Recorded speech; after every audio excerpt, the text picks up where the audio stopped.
E aí galera, eu sou o Daniel e esse aqui é o Dani Ideias.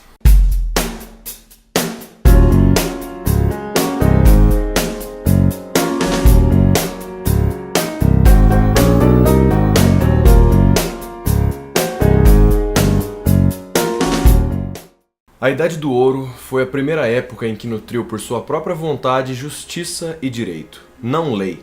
Nenhuma punição foi necessária, o medo era praticamente desconhecido e as tábuas de bronze não continham nenhuma ameaça legal. Nenhuma multidão suplicante se apresentava à face dos juízes. Não haviam juízes, não havia necessidade deles. Os homens sentiam-se contentes em seus lares e não viviam em cidades. Galera, esse trecho que eu li aqui, ele foi retirado do livro 1 do poema Metamorfose do poeta Ovídio, que é um poeta romano. E ele retrata a Idade do Ouro, que é um mito relatado provavelmente pela primeira vez no século 8 a.C. pelo poeta grego Hesíodo. O mito da Idade do Ouro ele descreve 5 períodos da raça humana. Teriam sido esses o primeiro período do ouro, seguido do período de prata, de bronze, o período dos heróis e o período do ferro. A Idade do Ouro, que é o primeiro período, seria o momento inicial da existência humana, em que haveria uma harmonia tanto com a natureza quanto com os deuses. Uma relação extremamente organizada e harmônica, sem caos nenhum, sem problemas alguns, tudo perfeito. A partir da Idade de Prata, o homem teria entrado em desarmonia com toda essa ordem, com os deuses e com a natureza, por conta da sua ganância, por conta da sua cobiça, da sua individualidade. A partir daí, então, entraria toda uma desarmonia, uma corrupção que perpetuaria até hoje. Essa mitologia específica do mito da Idade do Ouro, ela é grega. Porém, ela não é a única mitologia que narra o momento inicial da existência em que tudo é perfeito, tudo é harmônico, tudo é organizado e por conta da cobiça, da ganância, da individualidade humana, tudo entra em desarmonia, entra em um caos e a coisa desanda e a coisa fica feia. A gente tem, por exemplo, na mitologia cristã, a desobediência do homem perante a Deus que fez com que ele saísse dos jardins do Éden e tivesse que trabalhar e sofrer e tudo mais. Por outro lado, nós temos também a ideia do bom selvagem, dita por Rousseau, em que inicialmente era tudo harmônico, porém alguém resolveu colocar uma cerca e dizer isso é meu, é minha propriedade, é minha, eu individualizei aquilo e a partir de então começou todo o caos que a gente encontra hoje na nossa vida. Mesmo que esses mitos não sejam interpretados como de fato uma ocorrência histórica, eles representam uma faceta do ser humano que é muito importante, que é a faceta irracional, que é o mito. Eu já falei aqui em outros vídeos a respeito do mito, que ele é uma explicação sobrenatural para aquilo que a gente não consegue entender racionalmente. Mas além disso, ele pode gerar uma certa coesão social. Pessoas unidas em um mesmo mito e uma mesma mitologia conseguem compartilhar de certas vontades e conseguem viver de uma maneira um pouquinho mais coesa, acreditando na mesma coisa. No caso do mito da Idade do Ouro, a ideia compartilhada é uma certa nostalgia de um passado perfeito, do momento em que tudo era organizado, um passado muitas vezes não vivido e idealizado. Muitas vezes as pessoas até viveram essa época idealizada. O grande lance é que a nossa memória ela atrai a gente, ela não explica totalmente os fatos que foram vividos, ela apaga muita coisa e ela eleva muita coisa, envolvendo todos os nossos sentimentos, o que a gente passou naqueles momentos. Só para vocês terem uma noção de como a memória não é totalmente verdadeira, eu recomendo um documentário que tem na Netflix. Eu não vou lembrar o nome em inglês, mas basicamente é o legado que nossos pais... O legado nazista, se não me engano é isso. O legado nazista. É um documentário muito interessante onde ele mostra a memória que 2 filhos de generais nazistas têm em relação aos seus próprios pais.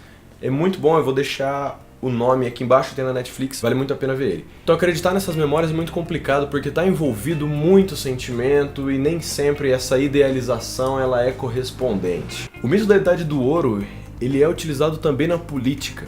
O fascismo fez isso muito bem. Pegou uma população que estava com uma baixa autoestima, que estava em crise, que estava complicadíssima a situação dela e relembrou a ideia de um passado maravilhoso. Na Itália você tem, por exemplo, a época do Império Romano, Então é retomada aquela ideia do Império Glorioso. Então nós, italianos, vamos voltar para aquela gloriosa época do Império Romano. Na Alemanha você tem, por outro lado, a ideia do Sacro Império Romano Germânico, aquela ideia de um do império gigantesco e harmônico que traduzia o espírito glorioso dos alemães. Você pega essa ideia nostálgica de um passado glorioso, mitológico, junta a uma população que está totalmente descrente de si mesmo e procurando alguma coisa para se reafirmar novamente. Somado a isso, você pega um líder ou um grupo de liderança que promete resolver todos os problemas, fazendo com que aquela população chegue novamente ao momento glorioso. E mais do que tudo, você encontra o bode expiatório, o inimigo, aquele que fez com que todos os problemas acontecessem. Existia um momento glorioso, existia um momento harmônico, existia a Idade do Ouro, até que alguém, ou um grupo, ou uma ideia, acabou com toda aquela harmonia. Corrompeu todo o sistema. Pegou o fruto proibido. Nesse sentido, o mito da Idade do Ouro, ele é usado como uma estratégia política para acabar com a própria política. Política no sentido de discussões acerca do que se fazer com a sociedade em que você vive, com a polis, aquele conflito de ideias de como gerir a sociedade. Se você acredita que existe um momento harmônico, maravilhoso, onde esses conflitos não existiam, você acredita que é possível conviver sem política. E utiliza então o mito da Idade do Ouro, maravilhosa, como uma estratégia política para acabar com a própria política. A democracia, nesse sentido, está sempre em conflito com o mito da Idade do Ouro. Porque a democracia entende a divergência e o conflito de ideias como algo necessário e importante para a própria convivência. A ideia de um momento, a ideia de uma possibilidade de uma organização plena não faz parte da ideia de democracia. A democracia é justamente o conflito de ideias a todo momento para se organizar a sociedade. Em um momento de constante conflito e em constante debate político, as pessoas que não gostam desse conflito, que se incomodam com a instabilidade, que acreditam que existe a possibilidade de uma estabilidade perfeita, podem comprar a ideia do mito da Idade do Ouro. Porque imagina você que você acredita na sua mente o começo dos tempos era um tempo harmônico. E o começo dos tempos eu não estou falando necessariamente do surgimento da raça humana. Eu estou falando da crença em um período possível de organização plena. Tem gente que idealiza o momento da monarquia, tem gente que idealiza o momento das ditaduras, tem gente que idealiza, sei lá, deve ter gente que idealiza até o Brasil colonial, falando especificamente do Brasil. É você pegar um certo momento histórico que você não viveu ou viveu, mas que não tem uma lembrança muito concreta daquele período, e acreditar que ali tudo funcionava, que retornar àquela situação é necessário. E aí vem alguém ou um grupo e diz: nós conseguiremos fazer isso. Basta eliminar o inimigo X. Y. São esses comunistas, culpa dessa burguesia individualista. Sob a liderança de um grupo maravilhoso, lindo, carismático, heróico, e eliminando o inimigo que corrompeu todo o sistema, nós alcançaremos então novamente a glória eterna e um momento de estabilidade maravilhoso, do qual nós nunca deveríamos ter saído se não fosse o inimigo que nos atrapalhou. Galera, essa época perfeita, harmônica, maravilhosa, ela não condiz com a própria história.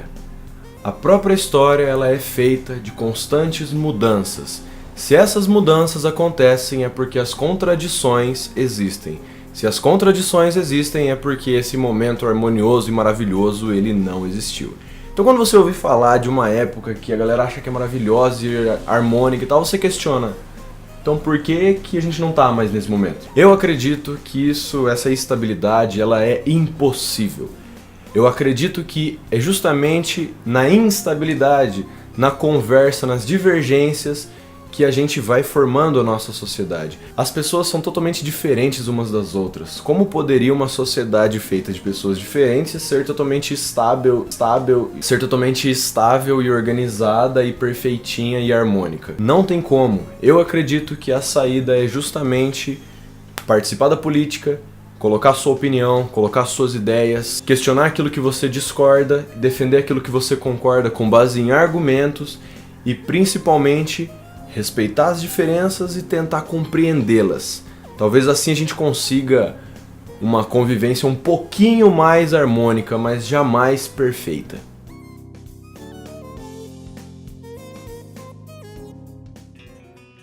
Galera, espero que você tenha gostado desse vídeo. Eu achei um vídeo importante, foi um vídeo que eu gostei de fazer, dei aquela, né, chegou uma hora que eu fiquei um pouquinho exaltado ali, porque eu gosto mesmo de discutir sobre isso.